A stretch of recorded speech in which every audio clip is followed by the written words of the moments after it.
Welcome to Realty UNCUT. Our daily shows are powered by CoreLogic and supported by Printforce and realty.com.au.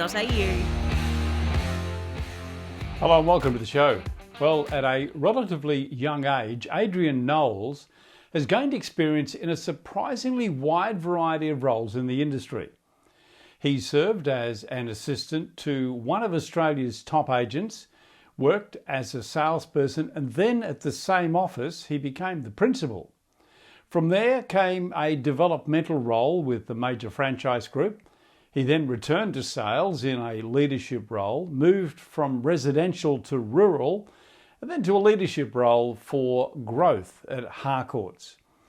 And still at Harcourts, he was elevated to national CEO just over a month ago. I'm exhausted just running through that list. But Adrian will join me in just a moment to talk about that, his experiences and the industry in general in just a moment. Property deductions can save you thousands of dollars each year. To make sure you maximise deductions, you need to work with the most experienced quantity surveyor in the country. BMT Tax Depreciation is the leading specialist in the industry. They've completed over 700,000 tax deduction schedules for residential investment and commercial properties Australia-wide. BMT guarantee to find double your fee in the first full financial year deductions. Call BMT on 1300 728 726 today for an obligation-free quote. Well, first up, we say welcome to Adrian. Adrian, welcome to the show. Thanks for your time. Thank you for having me. I guess like a lot of people, you've been caught in all this rain too in Queensland. We're all hunkered down. Bit of a wet time. We are indeed. I made the decision to move my family up to Mount Tamborine about 3 years ago, and that has it is an amazing kind of location to live in, a holiday destination, but unfortunately when it rains, we can't get out. Oh, well, make the most of it, mate. I think we'll be back in train again fairly quickly. Mate, what an incredible journey. And I said in the introduction there, and I went through, what some of your experience has been. You've achieved a lot, Adrian, in what is a relatively short period of time, given your age. I'm a lot older than you, so I can say that and get away with it. But mate, what's that journey been like for you? It's certainly been an interesting one, and it's almost like a journey of discovery, like personal discovery as well.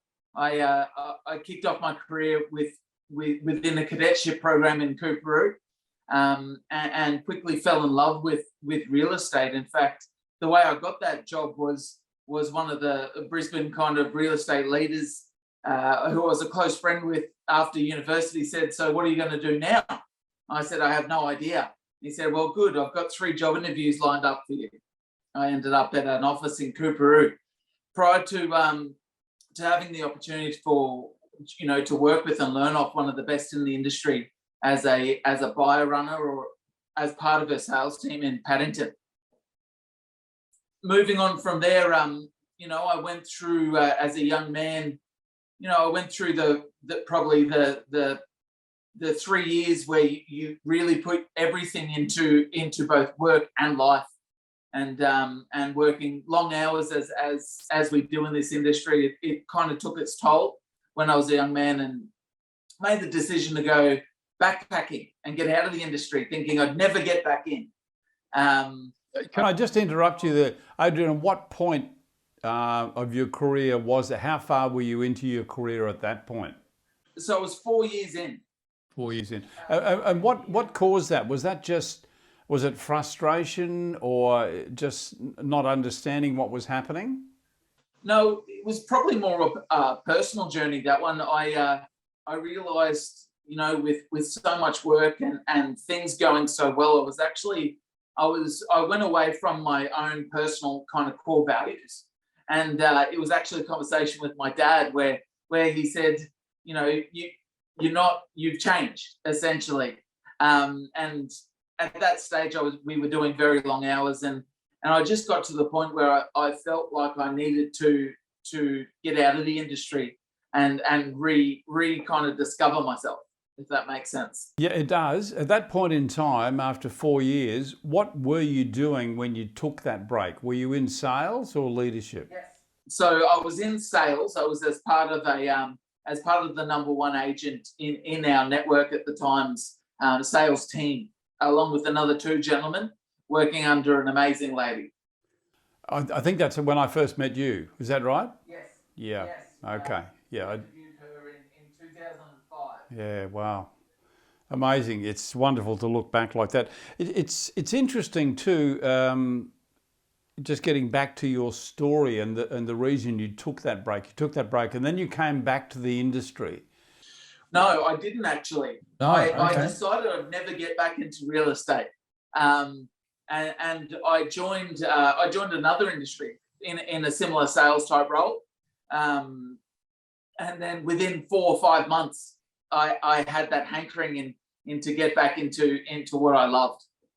It's incredible because you had to go and do something different to discover what your real passion was. And then, did you go back into sales?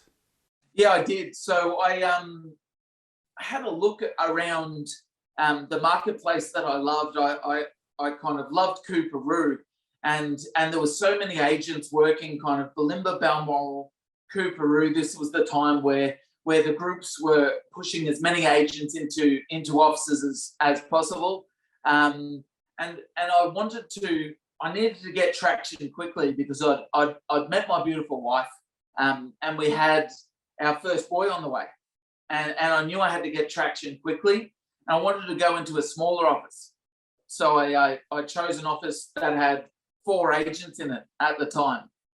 I was living in Greenslopes. I was operating out of Bulimba, but I actually chose to operate in a market called Morningside. Oh yes, that's very close to. Well, that's very close to Bulimba, almost. Exactly. Side by side. Yeah. But interestingly, Bulimba had over 200 agents working out of it. But in Morningside, just 2 suburbs away, not a single agent had sold more than 3 properties in the previous year. Wow. With over 392 sales in that year. So I looked at that as a massive opportunity to get traction quickly and become the local area expert. Okay, so you did that. Am I correct in saying that you did that role for just a touch over a year? Yes. And then you became the principal of that office. Yes. Now that's a really interesting story because you went away, you backpacked, you went to another industry, you decided this was your passion, you came back, you took up sales again. You must have come into that sales role with a whole different mindset. I did, yeah. So I realized that data is key. So the database, I didn't want to come back in and build the same business that I was in before. So that business was purely based on energy, and purely based on opportunistic business. Yeah. And what I realized was if I based my business on that, I would hit a capacity cap that was based on me, my capacity to go out and find listings. So I took a different view. I wanted to be the local area expert, and I changed everything I did. I went to wearing white shirts with blue suits every day. What I really wanted to do, I door knocked morning and afternoon. And what my purpose was I wanted anyone in Morningside to look down the street, see the back of me walking away and go, oh, there's Adrian. There's the local real estate agent. And that was a distinct shift from what I'd done in the past. Yep. And it allowed me to gain, massive traction in that first year. You moved from that to becoming the leader of your own office. In the same office. In the same office, which is really quite interesting, and I would imagine quite challenging because you would have known all the personalities in there. Were you able to instill in them the same sort of work ethic that you had developed or decided you'd take on? Yeah, and it's an interesting transition. I believe in when a door opens, it's our opportunity to walk through it or decide to stay where we're comfortable, if that makes sense. Yeah. And it was certainly, I'd done sales management in the other industry that I briefly had a time in, but I'd never done it in real estate. And I quickly realized that when you do take on that role, the most important part of becoming a business owner and a leader in the business is not forgetting what got you there.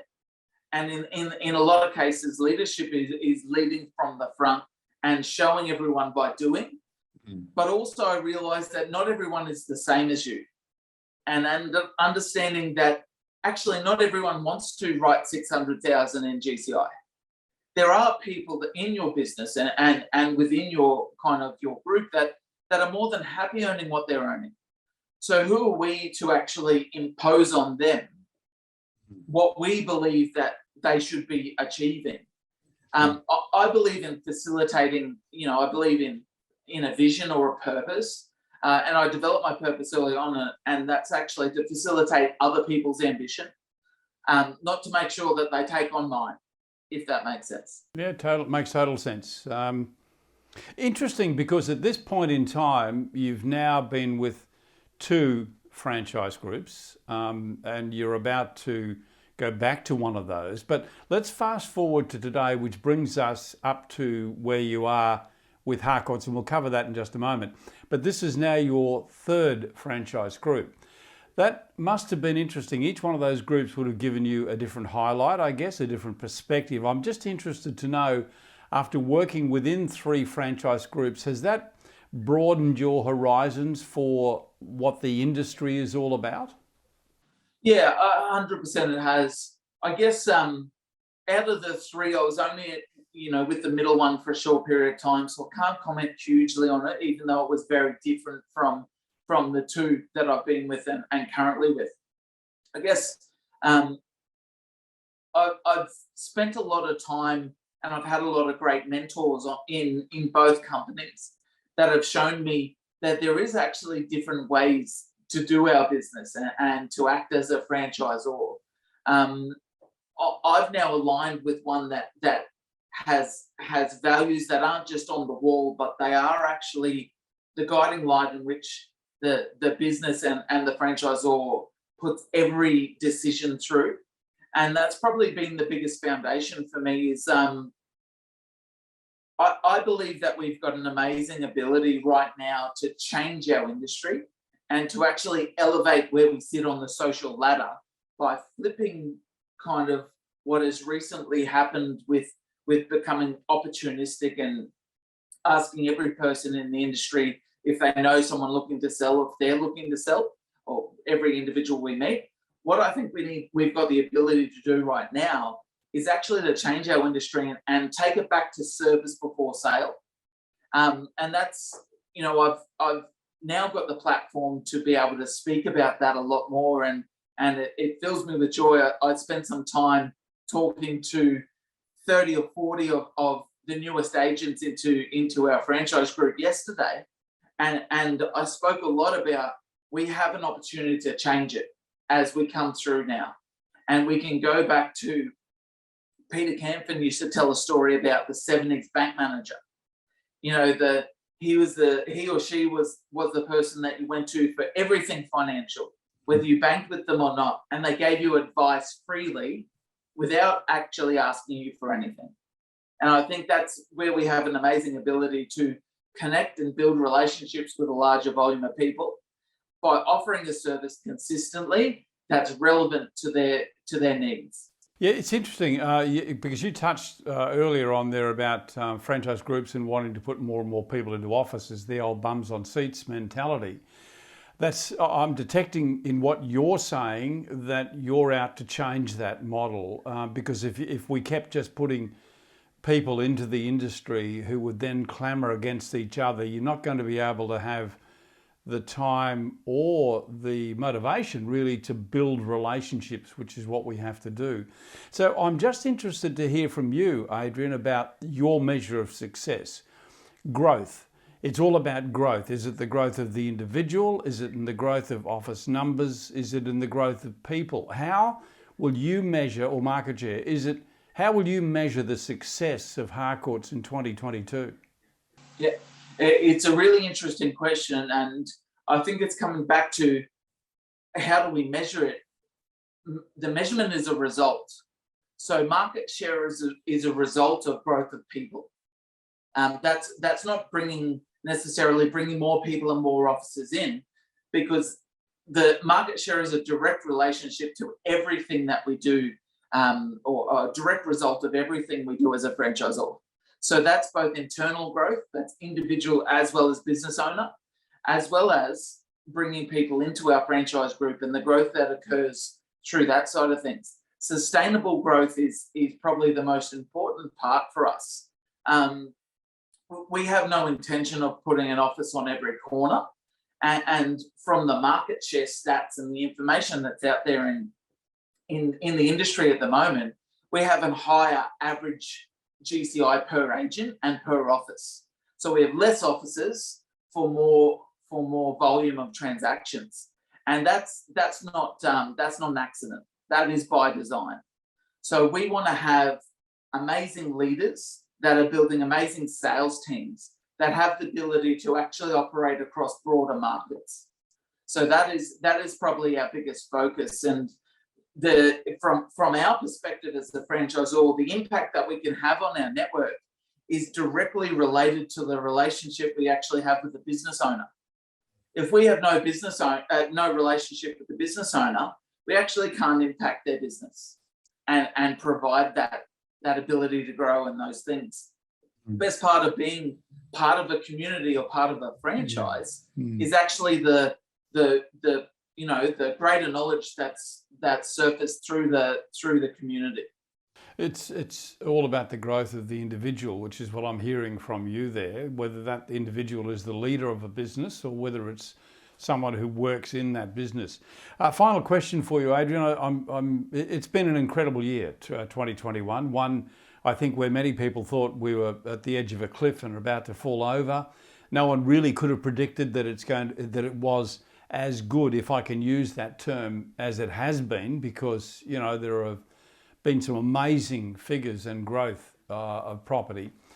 But I'm just wondering if you think the cliff is still coming, and if we're going to experience that in 2022, and what are you doing now to prepare your group, your offices, for what might happen next year?